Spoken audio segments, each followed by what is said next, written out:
Hey everybody, this is Gus from Askewed Reviews, and it's Saturday, so you know what that means? It's a new episode of Cinema Society Saturday. Now, just in case you don't know what that is, me and a bunch of other people online that are huge fans of horror movies have all come together, and what we do is we are randomly given a theme, we then partner up, give our partner a movie that fits within the theme, and then we review that film. So the theme for this week was movies from the 70s. Now, I was lucky enough to have two partners this week, and my first partner is Mary over at Merrier Scarier. And if you're not already following Mary, you definitely should go and do so.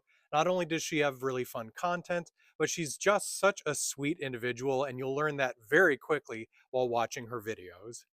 So the movie that Mary gave me to review is The Living Dead at Manchester Morgue. So this movie is a 1974 film that was directed by George Grau. It also goes under multiple other names. Let Sleeping Corpses Lie, which is probably the one that you've heard of the most, and Don't Open the Window.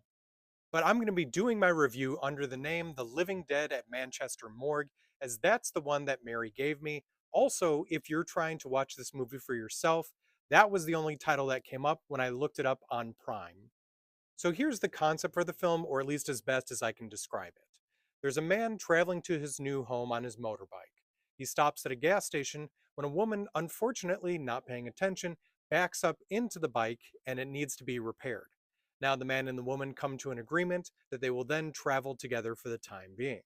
Now, the pair of them then head off to the woman's sister's house, where they come upon a horrifying event where the sister's husband has been brutally attacked and killed by some sort of person or monster.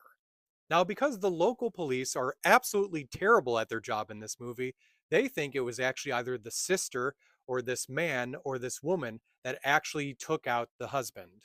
Now, what's actually happening is something is causing the dead to rise back up and attack everyone in sight. Now, is there any way that they will be able to prove their innocence and at the same time prove that the dead are coming back to life before it's too late? This is definitely one of those horror movies where you sit there and go, yep, this is definitely from the 70s. It really does have that feel. So, unfortunately for me, I wasn't a huge fan of the story in this movie, especially because it was just very slow throughout most of it. What I did like, though, is what the creatures looked like.